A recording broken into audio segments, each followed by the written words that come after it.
اعوذ باللہ من الشیطان اللعین الرجیم بسم اللہ الرحمن الرحیم رب اشرح لی صدری ویسر لی امری واحلل عقدۃ من لسانی یفقہوا قولی ان اللہ وملائکتہ یصلون علی النبی یا ایھا الذین آمنوا صلوا علیہ وسلموا تسلیما۔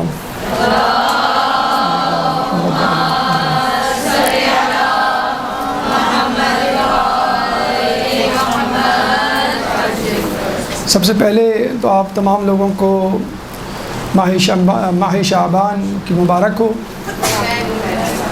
اور جس طرح ہم دیکھتے ہیں کہ ماہ رجب اپنے ساتھ بہت ساری ولادتوں کو ساتھ لے کر آتا ہے، بڑا بابرکت مہینہ ہے، اسی طرح ماہ شعبان بھی اپنے دامن میں بہت ساری ولادتوں کو اور خوشیوں کو سمیٹے ہوئے ہے، اور اس میں خصوصی طور پہ کربلا کے جانثار اور کربلا کے معاون اور کربلا کے شہید، ان کی ولادتیں اس مہینے میں وارد ہوتی ہیں۔ سب سے پہلے پہلی شعبان کو بی بی زینب سلام اللہ علیہ کی ولادت مبارک۔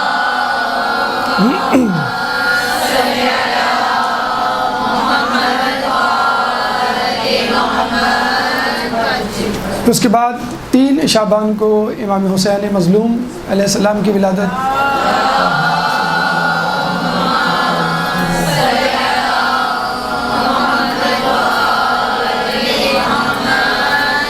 4 شعبان کو حضرت عباس علمدار کی ولادت مبارک۔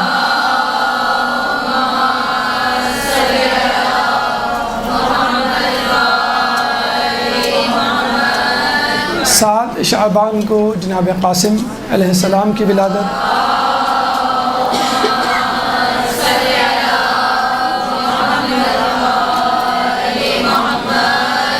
11 شعبان کو شہزادہ علی اکبر کی ولادت۔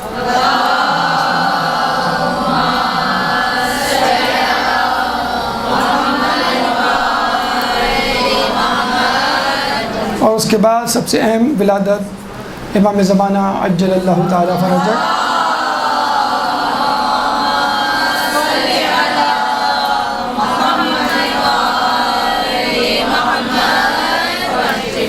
تو آپ نے دیکھا کہ ولادتیں سب کے سب کربلا سے موسوم اور منسوب ہیں، بس ایک امام زمانہ کی ولادت جو کربلا سے ہٹ کے ہے، لیکن حقیقی طور پہ دقت کے ساتھ دیکھا جائے تو وہ بھی کربلا سے مربوط ہے۔ وہ اس طرح کہ وہ امام مظلوم کا یعنی کربلا کے سانحہ کا بدلہ لینے کے لیے اس دنیا میں تشریف لائیں گے، اور اس کے ساتھ ساتھ وہ اس دنیا کو عدل سے اس طرح بھر دیں گے کہ جس طرح وہ ظلم سے بھری ہوئی ہوگی۔ اور ظلموں میں سب سے بڑا ظلم کربلا سے زیادہ کون سا ظلم ہو سکتا ہے؟ چنانچہ اس موقع سے فائدہ اٹھاتے ہوئے اس مہینے میں 3 شعبان کو ہونے والی ولادت یعنی امام حسین علیہ السلام کی ولادت کے حوالے سے آج ہم نے اپنا موضوع ترتیب دیا ہے۔ چنانچہ گفتگو کا عنوان ہے ولادت باسعادت امام حسین مظلوم علیہ السلام۔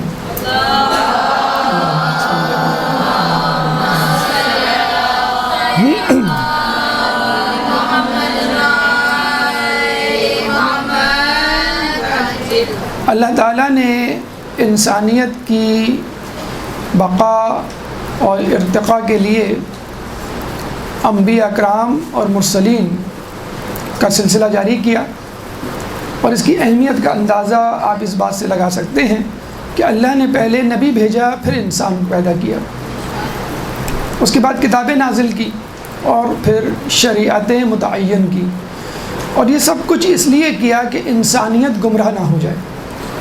پھر ہم دیکھتے ہیں کہ انبیاء کا انکار کیا گیا، رسولوں کو رسوا کرنے کی کوشش کی گئی، اولیاء اللہ کو لعن طعن کا نشانہ بنایا گیا، اوصیاء انبیاء کی عصمت پر تہمت لگائی گئی، اور صدیقین کو جھٹلایا گیا۔ لیکن اس کے باوجود اللہ تعالیٰ نے اپنے انبیاء اور مرسلین کا سلسلہ منقطع نہیں کیا، یعنی اللہ کو یہ تو گوارا ہے کہ آدم علیہ السلام جنت سے نکالے جائیں، اللہ کو یہ بھی گوارا ہے کہ ابراہیم علیہ السلام آتش نمرود میں پھینکے جائیں، اللہ نے یہ بھی گوارا کر لیا کہ نوح علیہ السلام کی کشتی طوفانوں میں گر جائے۔ پھر اس کے بعد اللہ نے یہ بھی گوارا کیا کہ موسیٰ علیہ السلام دریائے نیل کے سامنے حیران و پریشان اور ششدر کھڑے رہیں، اور اس کے بعد عیسیٰ علیہ السلام کا مصلوب ہونا بھی گوارا کیا۔ لیکن اللہ تعالیٰ نے یہ گوارا نہیں کیا کہ ہادیان الہی کے سلسلے کو منقطع کیا جائے۔ یہ الگ بات کہ انبیاء و مرسلین پر آنے والی آزمائشوں کے تحت ان کے حفظ و مراتب طے کیے گئے۔ چنانچہ ہم دیکھتے ہیں کہ اللہ تعالیٰ نے کسی کو کلیم اللہ کہا، کسی کو خلیل اللہ کہا، کسی کو مسیح کہا، اور کبھی چند رسولوں کو ایک دائرے میں محدود کر اولو العزم پیغمبر کا لقب عطا فرمایا، اور پھر اسی میں سے ایک نبی کو افضل و اعلیٰ تمام انبیاء، تمام مخلوقات پر مقدم کیا، اور اس کو رحمت للعالمین احمد مصطفیٰ محمد مصطفیٰ صلی اللہ علیہ وسلم۔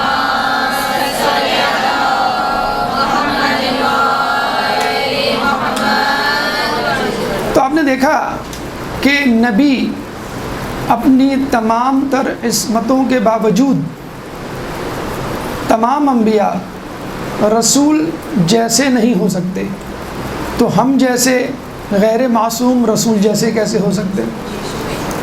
اس کے بعد ہم دیکھتے ہیں کہ انبیاء کی ترسیل، رسولوں کی آمد و رفت کی وجہ سے اقوام دو حصوں میں تقسیم ہو گئی۔ ایک معتقدین ہادیان الہی اور ایک منحرفین ہادیان الہی۔ ایک گروہ وہ جو اللہ کے بھیجے ہوئے پیغمبروں کی تصدیق کرتا، اتباع کرتا، اور دوسرا گروہ وہ جو منحرف ہوتا اور گمراہ ہوتا۔ پھر لوگوں نے اللہ کی طرف سے بھیجے گئے ہادیان کے مختلف القاب تجویز کیے اور ان سے ان کو پکارا، کسی کو نبی کہا، کسی کو رسول کہا، کسی کو وصی کہا، کسی کو ولی کہا، کسی کو خلیفۃ اللہ کہا۔ اسی طرح منحرفین نے اور انبیاء کے منکرین نے اپنے رہنماؤں کے لیے الگ نام تجویز کیے، کسی کو بادشاہ، کسی کو شہنشاہ، کسی کو حکمراں، کسی کو عیار، کسی کو مکار، کسی کو بدمعاش، کسی کو اوباش، اس طرح مختلف ناموں سے ان کو ملقب کیا۔ پھر اس کے بعد ہم نے دیکھا کہ مختلف مذہب و ملت، رنگ و نسل اور سرحدوں پر مشتمل لوگوں نے اپنے طور پر اپنے رہنماؤں کے نام رکھے۔ مثلا ہندوؤں میں ہم نے پنڈت، گرو، سادھو جیسے نام دیکھے رہنماؤں میں۔ عیسائیوں میں راہب اور پادری جیسے القابات سے واسطہ پڑا۔ پھر عام عوام میں جن کا مذہب سے تعلق نہیں تھا، انہوں نے بھی اپنے رہنماؤں کے مختلف نام تجویز کیے۔ مثلا کسی نے ڈکٹیٹر کا نام تجویز کیا، کسی نے جو ہے وہ بادشاہ کا لقب، کسی نے ڈان، کسی نے کپتان، کسی نے سلطان، وغیرہ وغیرہ۔ لیکن ایک لقب جو رہنماؤں میں ہمیشہ مشترکہ اور ہمیشہ معروف رہا ہے، یونانیمسلی غیر متنازع رہا ہے، ہر مذہب و ملت و وطن اور مکتب فکر سے تعلق رکھنے والے لوگوں کے لیے، اور وہ لقب ہے شہید۔ یعنی جو شخص اپنے مشن، اپنے نظریات کے لیے اپنی جان پیش کر دے، وہ شہید ہے، بشرط یہ کہ وہ کسی جرم کی وجہ سے نہ مارا جائے، یعنی اس نے کسی کا مال چرایا ہو، کسی کو قتل کیا ہو، یا کوئی اور وجہ۔ چنانچہ ہم یہ دیکھتے ہیں کہ شہید کا لقب اس کو دیا جاتا ہے جو نیکوکار ہو، چاہے وہ گروہ خود بے دین ہو، خود خدا کو نہ مانتا ہو، لیکن اپنے نظریات کے لیے جان دینے والے کو ہر شخص، ہر مکتبہ فکر، ہر گروہ پسند کرتا ہے۔ تو ہم نے دیکھا شہید کا لفظ اسلام میں بھی ہے، شہید کا لفظ عیسائیوں میں بھی ہے، یہودیوں میں بھی ہے، ہندوؤں میں بھی ہے، اور ایتھیسٹ جو خدا کو نہیں مانتے ان لوگوں میں بھی ہے۔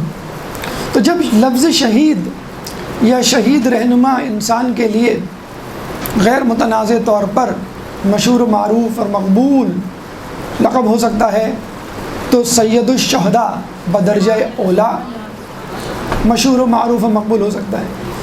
جب ہم دیکھتے ہیں کہ جب علی کا نام آتا ہے تو امت مسلمہ پارا پارا ہو جاتی ہے، فرقوں میں بٹ جاتی ہے، اور جب حسین کا نام آتا ہے تو یہی پارا پارا امت مسلمہ متحد ہو کر حسین کو پیار کرنے لگتی ہے، اور حسین کا پیار، حسین کی محبت فقط امت مسلمہ تک محدود نہیں۔ آپ جب عیسائیوں کے پاس جاتے ہیں تو دیکھتے ہیں کہ عیسائی راہب اپنی اولاد کے لیے امام حسین کی چوکھٹ پہ سر جھکاتا ہے۔ جب یہودیوں کو دیکھتے ہیں تو پتہ چلتا ہے کہ وہ حسین کے سر اقدس کو ایک رات اپنے گھر میں رکھنے کے لیے ہزاروں دینار خرچ کر دیتا ہے۔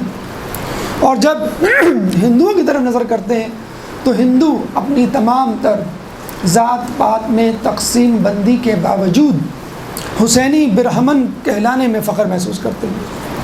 انسان کو بیدار تو ہو لینے دو، ہر قوم پکارے گی ہمارے ہیں حسین۔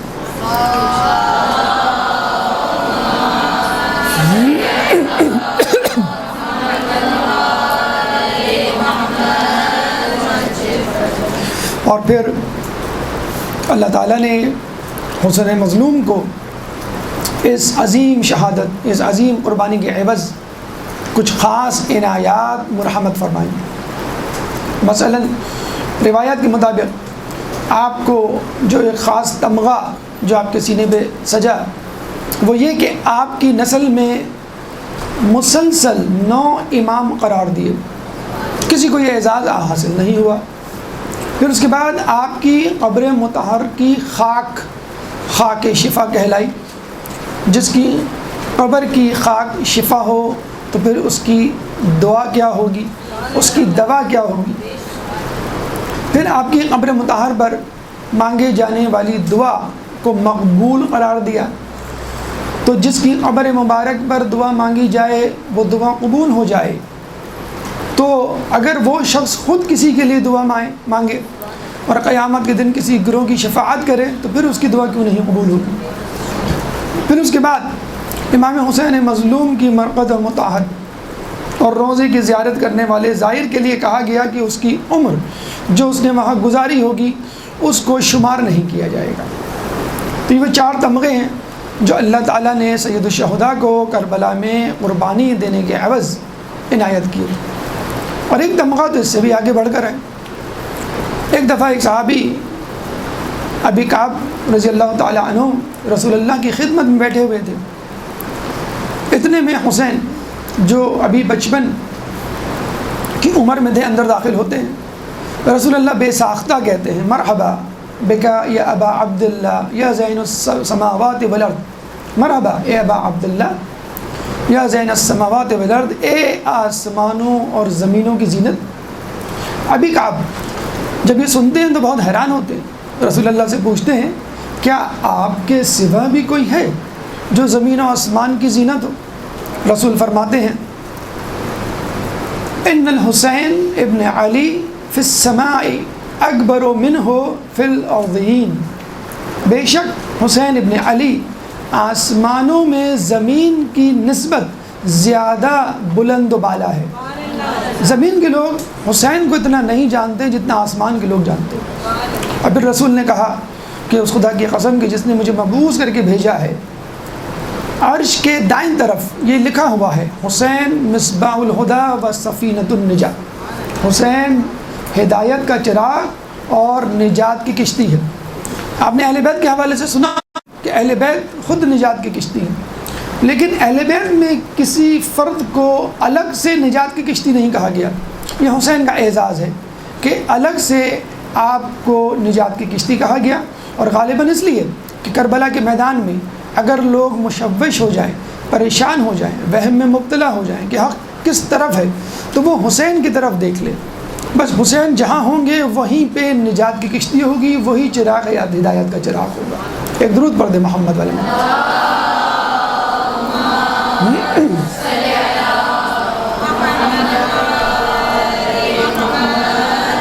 اس پس منظر کے بعد آپ کے اذہان کو ان کی ہموار سطح کو جشن ولادت امام حسین کی طرف راغب کرنے کے لیے ولادت سے پہلے کے واقعات یا ولادت سے پہلے امام حسین مظلوم کی منزلت اور مرتبہ اور مقام کیا ہے اس کا تھوڑا سا بس یہ منظر آپ کے سامنے پیش کرنا چاہیں گے قبل از ولادت۔ ایک دفعہ عبداللہ بن مسعود انصاری رضی اللہ تعالیٰ عنہ رسول اللہ کے پاس بیٹھے ہوتے ہیں اور کہتے ہیں ارن الحق حتی اتبعہ، اے اللہ کے رسول مجھے حق دکھلا دیجئے تاکہ میں اس کی اتباع کروں۔ رسول نے سامنے والے کمرے کی طرف اشارہ کیا اور کہا کہ تم اس کمرے میں چلے جاؤ، یعنی گویا وہ کہنا چاہ رہے ہوں کہ حق اس کمرے میں ہے۔ جب آپ اندر داخل ہوتے ہیں تو پتہ چلتا ہے وہاں امیر المومنین نماز پڑھ رہے ہیں۔ نماز پڑھنے کے بعد وہ اپنے ہاتھوں کو بلند کرتے ہیں دعا کے لیے اور کہتے ہیں کہ اللہ تجھے محمد کا واسطہ میرے خطا کار شیعوں کو بخش دے۔ جب یہ سن کے عبداللہ بن مسعود باہر نکلتے ہیں تو دیکھتے ہیں کہ رسول اللہ اپنی جگہ پر کھڑے ہوئے نماز پڑھ رہے ہیں اور نماز پڑھنے کے بعد اپنے ہاتھوں کو بلند کرتے ہیں اور کہتے ہیں اے اللہ تجھے علی کا واسطہ میری گناہگار امت کو بخش دے۔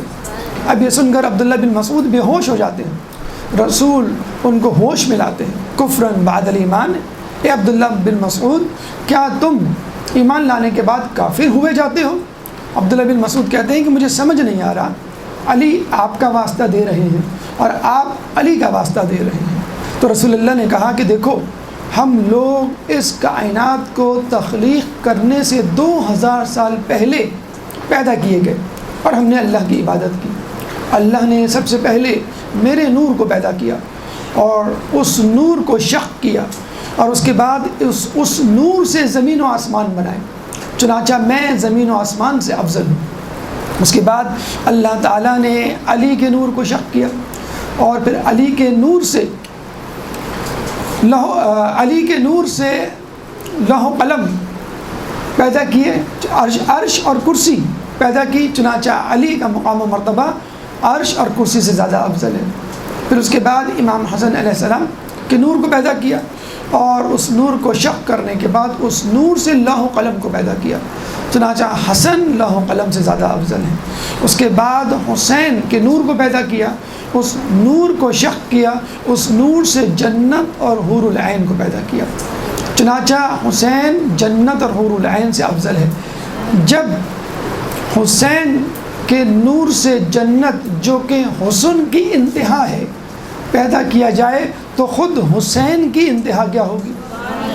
اس کے بعد ہم دیکھتے ہیں کہ پوری کائنات میں اندھیرا چھا جاتا ہے، فرشتے پریشان ہو جاتے ہیں کہ ہم نے اتنا زیادہ اندھیرا اپنی زندگی میں کبھی نہیں دیکھا، خدا را اس میں روشنی کر تاکہ ہم چیزوں کو دیکھنے کے قابل ہوں۔ اللہ تعالیٰ نے ایک نور کو پیدا کیا، اس میں روح کو ملایا اور پھر اس نور اور روح کے مجموعے کو، مغلوبے کو لے کر اس سے اللہ تعالیٰ نے روشنی کو پیدا کیا، جس سے یہ پوری کائنات روشن ہوئی اور آج تک روشن ہے۔ تو یہ وہ پنجتن ہے کہ جن کے نوروں کو، جن کے انوار کو اللہ تعالیٰ نے حقیقی طور پہ اس دنیا کو تخلیق کرنے سے 2000 سال پہلے پیدا کر دیا تھا، اور یہ اس وقت سے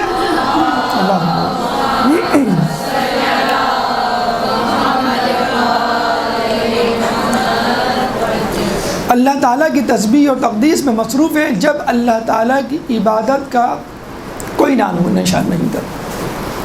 تو آپ کو اندازہ ہو جانا چاہیے کہ حسین کی پیدائش، حسین کی ولادت پہ تذکرہ تو بہت دور کی بات، ہمیں یہ دیکھنا چاہیے کہ کیا کیا چیزیں حسین سے پیدا ہوئیں، کیونکہ حسین سے پیدا ہونے والی چیز جنت، اور جنت میں موجود نعمتیں ہوں تو خود حسین کا مرتبہ مقام کیا ہوگا۔ جنت جو ایک عام مومن کے لیے منزل ہے اور وہ منزل خود حسین سے پیدا شدہ ہو۔ اس کے بعد ہم قرآن کی طرف چلتے ہیں اور یہ دیکھتے ہیں کہ قرآن امام حسین مظلوم کی کس طرح تسبیح، تقدیس اور تعریف کرتا ہوا نظر آتا ہے۔ سورہ احقاف آیت نمبر 15، سورہ احقاف قرآن کا 46واں سورہ ہے، چیپٹر 46 ورس نمبر 15۔ اللہ تعالیٰ فرماتا ہے وَوَصَّيْنَا الْإِنسَانَ بِوَالِدَيْهِ إِحْسَانًا وَحَمَلَتْهُ أُمُّهُ كُرْهًا وَوَضَعَتْهُ كُرْهًا وَحَمْلُهُ وَفِصَالُهُ 30 شهرًا حَتَّى إِذَا بَلَغَ أَشُدَّهُ وَبَلَغَ 40 سَنَةً قَالَ رَبِّ أَوْزِعْنِي ان اشکر نعمتک التی انعمت علی وعلی والدی وان اعمل صالحا ترضاہ انی تبت الیک وانی من المسلمین۔ سورہ اعقاف آیت نمبر 15 میں اللہ تعالیٰ فرماتا ہے وَوَصَّيْنَا الْإِنسَانَ بِوَالِدَيْهِ احسانا، کہ ہم نے انسان کو وصیت کی کہ وہ اپنے والدین کے ساتھ احسان کرے۔ کیوں احسان کرے؟ اس کا جواب اللہ فوراً دیتا ہے وَحَمْلَتْهُ وَحَمَلْتُهُ أُمُّهُ كُرْهًا، اس کی ماں نے اس کو اپنے پیٹ میں زحمت کے ساتھ رکھا، وَوَضَعَتْهُ كُرْهًا، اور پھر اس کو زحمت کے ساتھ پیدا کیا۔ وَحَمْلُهُ وَفِصَالُهُ 30 شهرًا، اور مدت حمل اور مدت رضاعت یعنی دودھ پلانے کی مدت 30 مہینے ٹھہری۔ پھر اس کے بعد قال رب اوزعنی، اے اللہ تو مجھے اس بات کی توفیق دے۔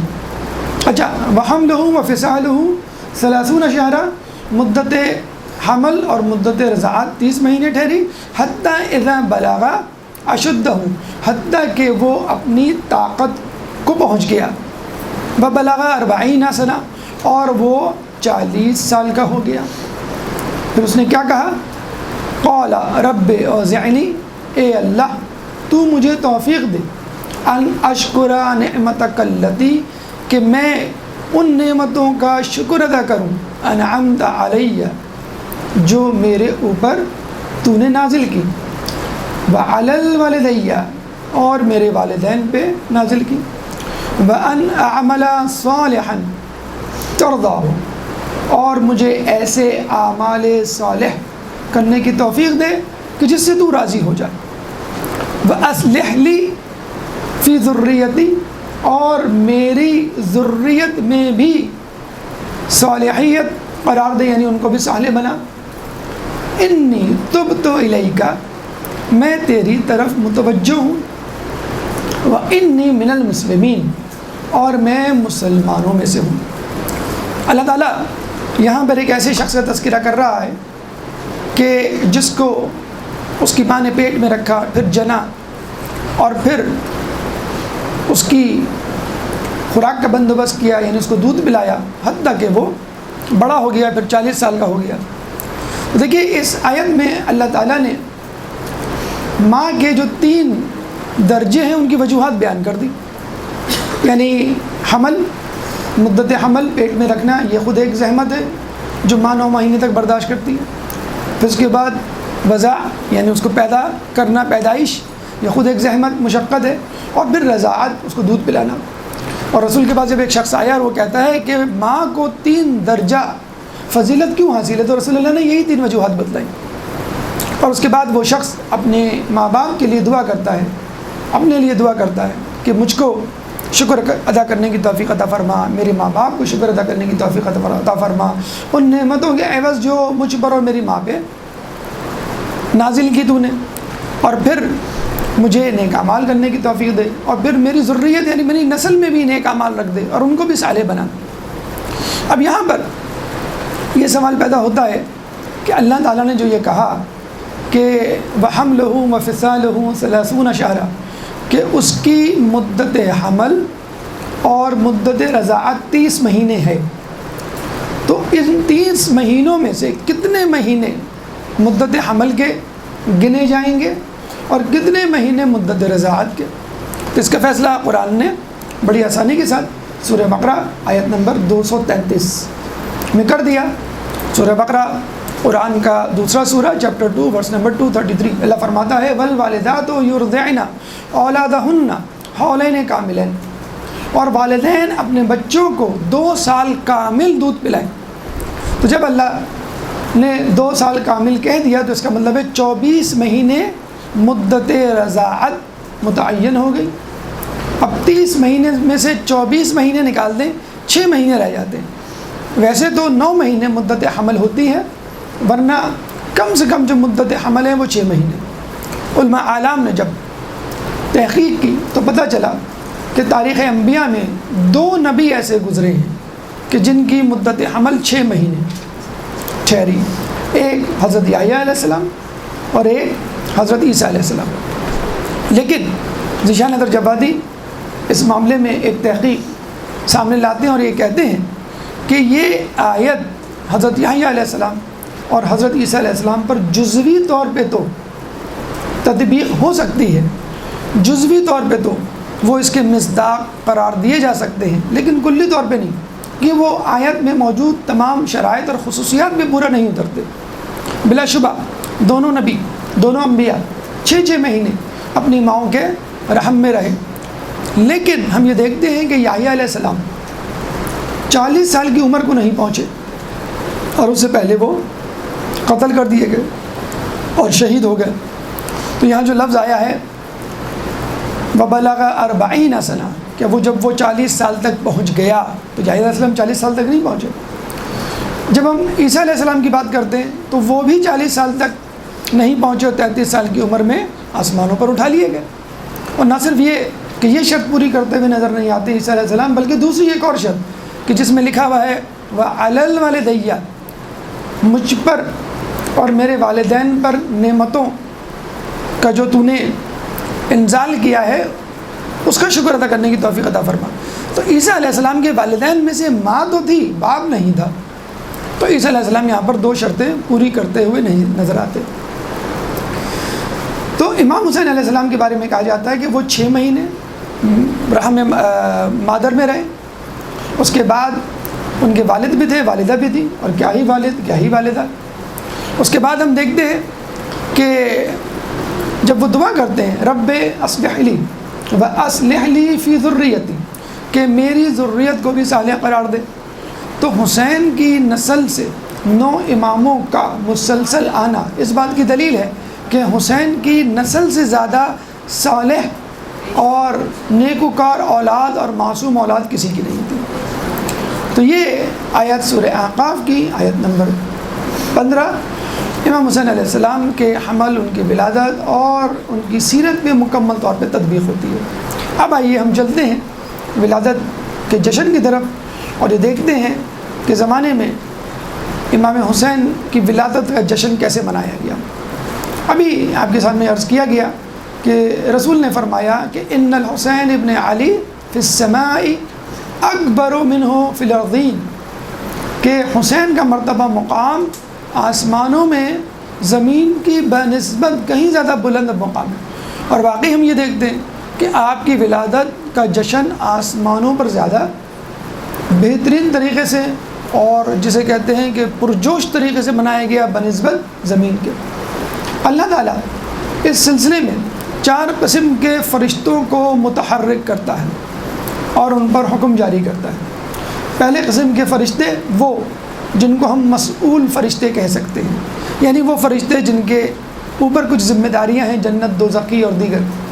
پھر اس کے بعد دوسرے قسم کے فرشتے مقرب فرشتے، یعنی جو اللہ سے قریب ہیں اور تمام فرشتوں سے افضل ہیں، جیسے جبرائیل علیہ السلام ہیں، اسرافیل علیہ السلام ہیں، میکائیل علیہ السلام ہیں۔ پھر اس کے بعد تیسرے قسم کے فرشتے معتوب فرشتے، کہ اللہ تعالیٰ نے ان کو سزا دی تھی ترک اولا یا خطا یا لغزش کی بنیاد پر، اور انہوں نے اس جشن سے، اس ولادت سے کیسے استفادہ کیا اس کا تذکرہ ابھی آپ کے سامنے آئے گا۔ پھر اس کے بعد متفرق یا مؤخر فرشتے جو حسین علیہ السلام کی ولادت کے بعد اس دنیا میں تشریف لائے۔ سب سے پہلے اللہ تعالیٰ مسئول فرشتوں کو حکم دیتا ہے، اور مسئول فرشتے میں سب سے پہلے جنت کے فرشتے، جنت کے داروغہ، جنت کا محافظ فرشتہ جس کا نام رضوان ہے، اس کو اللہ تعالیٰ حکم دیتا ہے کہ تم جنت کی تزئین و آرائش کرو، اور حور کو حکم دیتا ہے کہ تم اپنا بناؤ سنگھار اور بڑھا دو، کیونکہ میرا حسین اس دنیا میں آنے والا ہے۔ چنانچہ جنت کو جو پہلے ہی سے خوبصورت، پہلے ہی سے دیدہ زیب، پہلے ہی سے مسحور کن ہوتی ہے، اس میں مزید خوبصورتی، مزید تزئین و آرائش کا اضافہ کیا جاتا ہے۔ پھر اس کے بعد اللہ تعالیٰ دوزخ کے فرشتے مالک سے مخاطب ہوتا ہے اور کہتا ہے کہ تم جہنم کے شعلوں کو بجھا دو۔ ہمیں یہاں یہ پوچھنا چاہیے کہ اللہ کہ تو نے جنت کی تزئین و آرائش کا حکم دیا جو پہلے سے موجود تھی، تو جہنم کے شعلوں کی آنچ کو کم کر دیتا، مطلقاً بجھانا۔ اس کا مطلب ہے کہ اللہ تعالیٰ نہیں چاہتا تھا کہ حسین کی ولادت کے وقت جہنم کے شعلے بلند ہوں یا جہنم کا تذکرہ ہو، یعنی حسین کی شفاعت اتنی زیادہ بلند و بالا شفاعت ہے کہ کوئی شخص اگر خود سے چاہے منحرف ہو کے تو جہنم میں چلا جائے، ورنہ حسین کی شفاعت پوری دنیا کے لوگوں کو کافی ہے جنت میں لے جانے کے لیے۔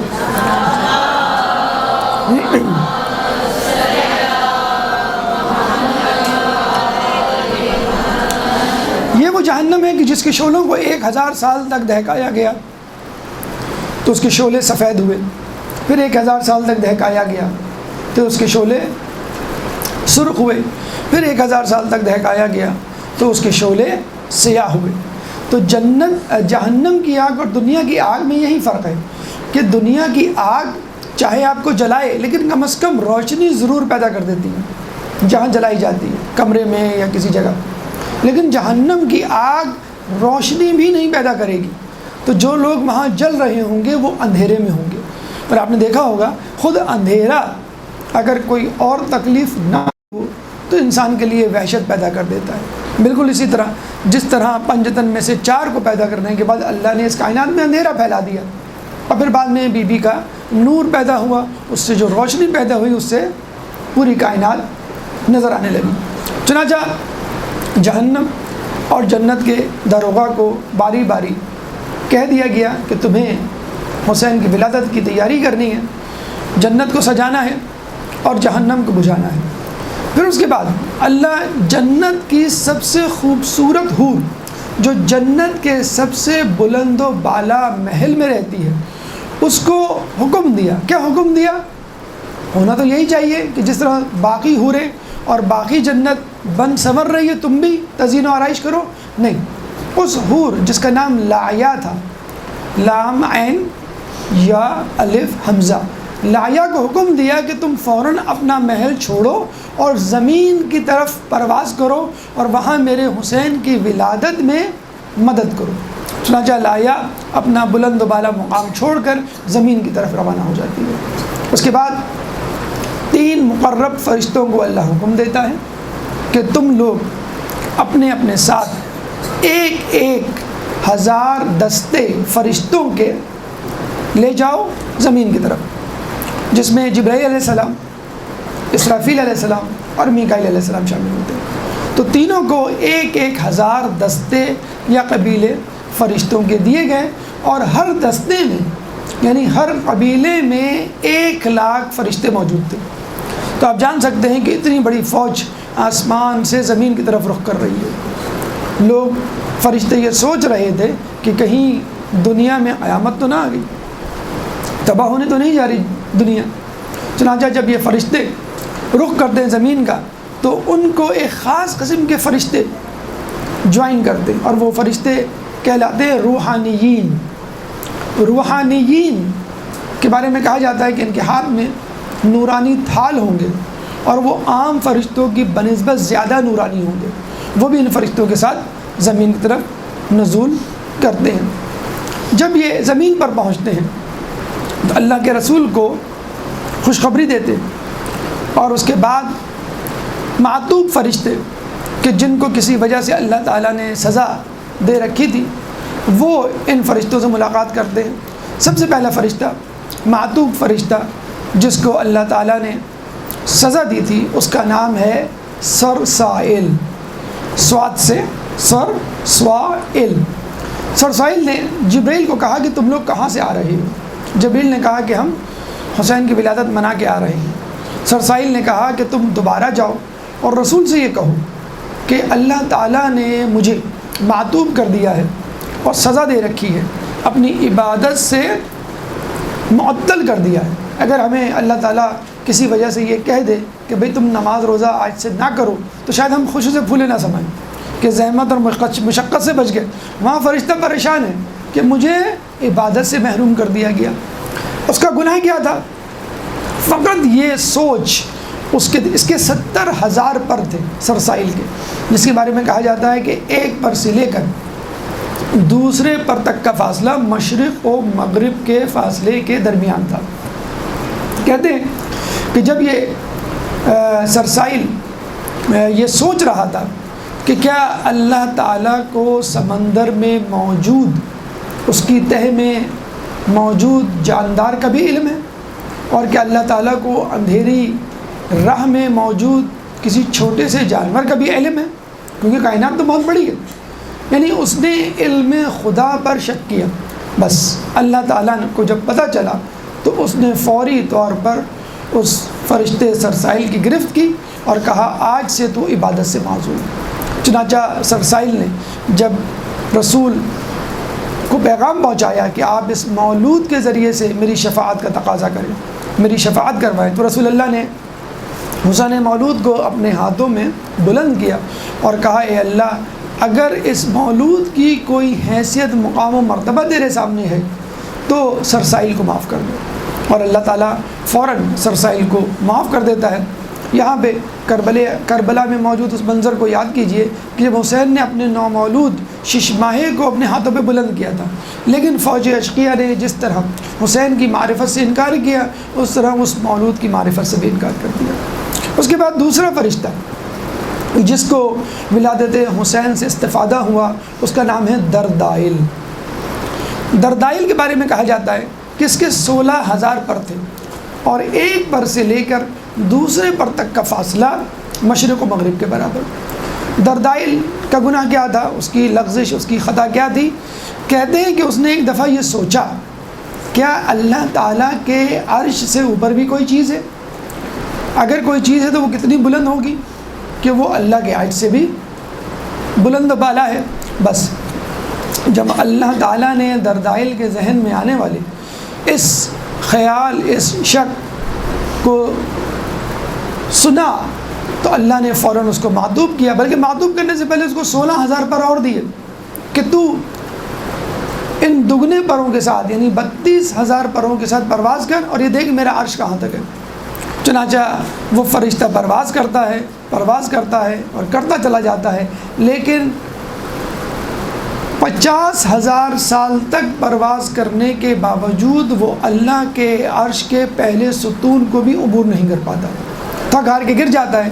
تو اللہ تعالیٰ کہتا ہے کہ یاد رکھ، کسی بھی باعظمت شخص سے زیادہ میں باعظمت ہوں، اور میرے مکان کی کوئی قید نہیں، میرا کوئی مکان نہیں۔ تو اگر کوئی یہ کہے کہ اللہ کا عرش ہے تو اللہ وہاں رہتا ہوگا، اللہ کی کرسی ہے تو اس پہ بیٹھتا ہوگا، واسعہ کرسی السماوات والارض، تو اس کا مطلب کرسی نہیں بلکہ اقتدار۔ ہم قیامت کے دن ہم کسی طرف تو رخ کر کے گویا ہوں گے یا گفتگو کریں گے، تو اللہ تعالیٰ نے ایک عرش بنا دیا۔ جب ہم نماز پڑھتے ہیں تو کسی چیز کی طرف نماز رخ کر کے پڑھتے ہیں کہ ہم چاہتے ہیں کہ ہمارا رخ اللہ کی طرف ہو، تو اللہ تعالیٰ نے بیت اللہ بنا دیا کہ گویا یہ میرا گھر ہے، سمجھو کہ میں اس میں ہوں اور تم میری طرف رخ کر کے مجھ سے بات کر رہے ہو۔ چنانچہ جب ہم دیکھتے ہیں کہ جب گفتگو کرتے ہیں تو اس شخص کی طرف دیکھا جاتا ہے، اور اگر ہم ادھر ادھر دیکھ رہے ہوں تو ہمارا دھیان نہیں ہوتا۔ تو اس کا مطلب یہ نہیں کہ بیت اللہ میں اللہ رہتا ہے، اللہ کے گھر کا مطلب یہ نہیں کہ اللہ رہتا ہے، ایک استعارہ، ایک تمثیل۔ چنانچہ عرش کا مطلب یہ نہیں کہ اللہ وہاں رہتا ہے۔ بہرحال اس سے ملتی جلتی ایک روایت ہمیں اور ملتی ہے کہ ایک شخص نے اللہ سے کہا کہ میں تیری جنت کی وسعت دیکھنا چاہتا ہوں، تو اللہ تعالیٰ نے اس کو طاقت پرواز دی، پر دیے، اور اس فرشتے نے اڑنا شروع کیا۔ کہتے ہیں کہ وہ فرشتہ 30,000 سال تک اڑتا رہا اور تھکار کے گر گیا۔ اللہ تعالیٰ نے دوبارہ جسے کہتے ہیں کہ اس کو ریچارج کیا یا فیول دیا یا طاقت و توانائی دی، پھر دوبارہ نئے پر عطا کیے، پھر وہ 30,000 سال تک اڑتا رہا، پھر تھکار کے گر گیا، پھر اللہ تعالیٰ نے اس کو بالوں پر دیے، طاقت توانائی دی، پھر وہ 30,000 سال تک۔ کہتے ہیں کہ اس طرح یعنی 30,000 سال تک وہ 30,000 مرتبہ اڑا۔ 30,000 مرتبہ اڑنے کے بعد، اور ہر مرتبہ 30,000 سال تک اڑتے اڑتے جب وہ گر گیا تھک ہار کے، تو پتہ چلا کہ وہ ایک باغ میں آ کے گرا۔ اس کی آنکھ کھلی تو دیکھا باغ کے ساتھ ایک محل کی دیوار میں ایک کھڑکی، کھڑکی کھلتی ہے، ایک حور اپنا چہرہ باہر نکالتی ہے اور کہتی ہے تو نے تو اب تک فقط میرا ایک صحن پار نہیں کیا، فقط ایک حور کا ایک صحن وہ فرشتہ نہیں پار کر پایا، تو عرش کی وسعت کیا ہوگی۔ اور یہاں یہ بھی جان لیجئے کہ عرش اگر اتنا وسیع ہے، اتنا پرعظمت ہے، تو جس چیز سے عرش کی تخلیق ہوئی ہوگی وہ کتنا پرعظمت ہوگا، یعنی مولا کائنات حضرت علی ابن ابی طالب۔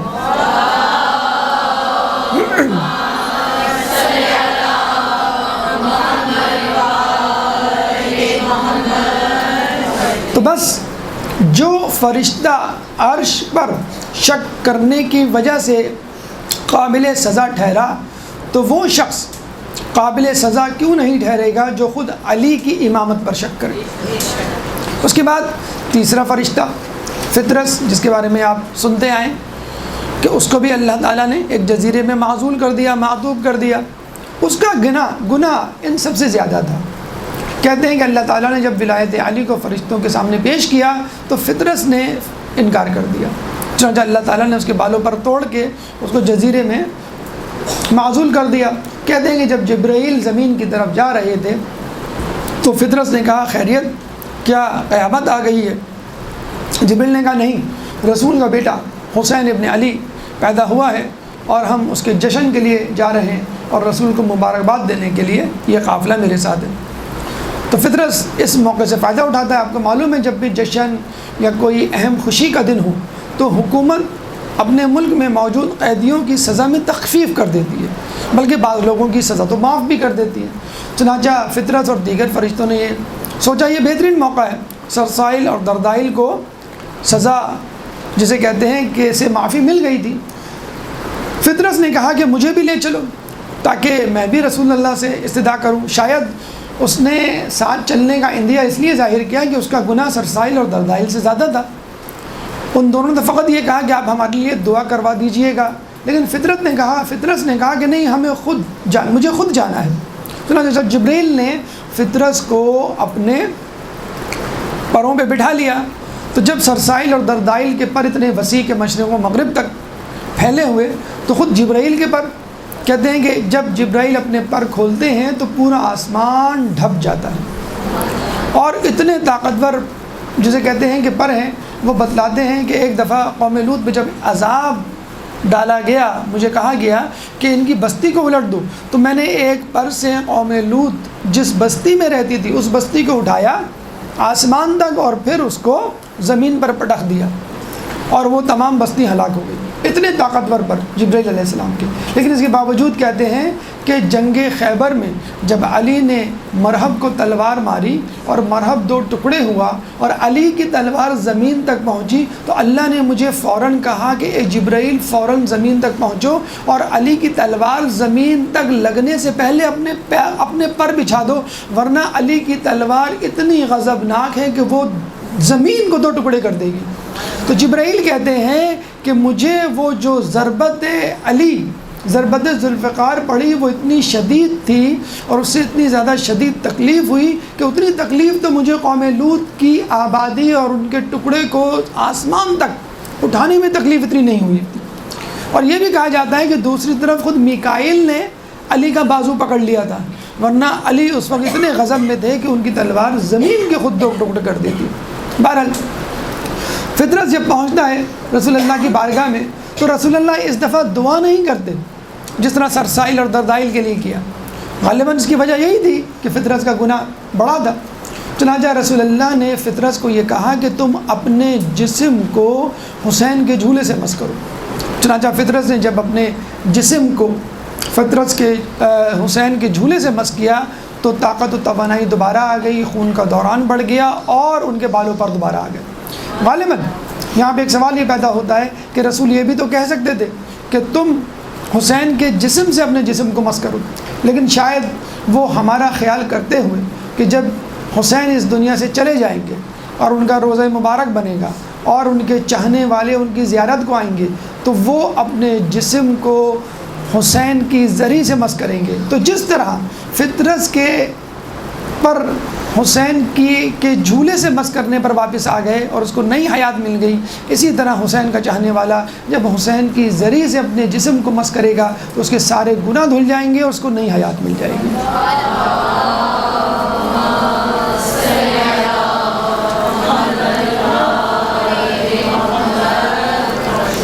اچھا، یہاں پر فرشتوں کی، ان کے پروں کی بات سن کر نوجوان نسل یا سائنس کے اسٹوڈنٹ یہ کہہ سکتے ہیں کہ بھئی یہ تو کمپیوٹر ایج ہے، ایروپلین کی جو ہے دنیا ہے، کمپیوٹر دور ہے، اور آپ ہمیں بات بتلا رہے ہیں 14 سال پہلے کی، فرشتوں کی، پرندوں کی۔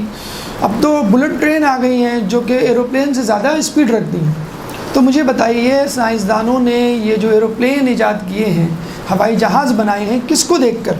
اللہ کی مخلوق پرندوں کو دیکھ کر، کہ جس طرح پرندے پرواز کرتے ہیں اور جو ساخت اور ہیئت اسٹرکچر رکھتے ہیں، اسی ہیئت اسی اسٹرکچر پہ ایروپلین کو بنایا گیا۔ بلکہ ابھی پچھلے دنوں آپ کو یاد ہوگا، آپ نے شاید پڑھا ہوگا کہ چائنا نے بلٹ ٹرین بنائی تھی۔ تو کہتے ہیں جب وہ بلٹ ٹرین بنائی تو اس کی ایکسپیکٹڈ اسپیڈ جو تھی وہ 1000 کلومیٹر پر آور تھی، لیکن پوری کوشش کے باوجود وہ 1000 کلومیٹر پر آور کی اسپیڈ اچیو نہیں کر سکی، کیونکہ ریزسٹنس آف ایئر اتنی زیادہ تھی آگے سے۔ چنانچہ انہوں نے سائنسدانوں کو ٹاسک دیا کہ بھئی آپ سوچیں اور پتہ چلائیں کہ فالٹ کیا ہے اور ہم اس کو کیسے اوور کم کریں اور ایئر ریزسٹنس کو کیسے کم کریں اور اس کی اسپیڈ کو کیسے امپروو کریں۔ تو ایک سائنسدان نے ریسرچ کرنے کے بعد یہ کہا کہ اگر ہم اس کا فرنٹ پورشن بلنٹ کی بجائے شارپ بنا دیں، جیسے پینسل کی نوک، جیسے پرندے کی چونچ، تو اس نے باقاعدہ کوشر نامی برڈ کا حوالہ دیا اور یہ کہا کہ یہ کوشر نامی برڈ جب پانی میں ڈبکی لگاتا ہے تو پانی کی لہریں ایک دم سے ہٹ جاتی ہیں، کیونکہ اس کا جو ایج ہوتا ہے، پوائنٹڈ بیک، وہ اتنا شارپ ہوتا ہے کہ اس کا سرفیس ایریا کم ہونے کی وجہ سے وہ فوراً پینیٹریٹ کر جاتا ہے پانی میں۔ تو اگر آپ بلٹ ٹرین کو بلنٹ کی بجائے شارپ بنائیں گے تو بلٹ ٹرین کا ہوا میں پینیٹریٹ کرنا زیادہ آسان ہوگا، اس کا سرفیس ایریا کم ہوگا، ایئر ریزسٹنس کم ہوگی۔ چنانچہ انہوں نے اس طرز پر بلٹ ٹرین دوبارہ بنائی اور اس کا اس دفعہ فرنٹ پورشن کوشر برڈ نامی چونچ جس کی ہوتی ہے اس کی طرز پہ رکھا اور بلٹ ٹرین وہ کامیاب ہو گئے۔ تو آپ کا ایروپلین ہو، آپ کی بلٹ ٹرین ہو، وہ اللہ تعالیٰ کی پیدا کردہ مخلوق ہی سے آئیڈیا لے کر، مستعار لے کر اپنی ایجادات اور دریافت کو ترتیب دیا جاتا ہے۔ تو اللہ تعالیٰ کی ایجادات، اللہ تعالیٰ کی مخلوقات پہ غور کیجئے، یہی غور فکر آپ کو نئی نئی دریافتوں اور نئی نئی ایجادات کی طرف لے کے جائے گا۔ ایک درود پڑھ دے محمد علیہ وسلم۔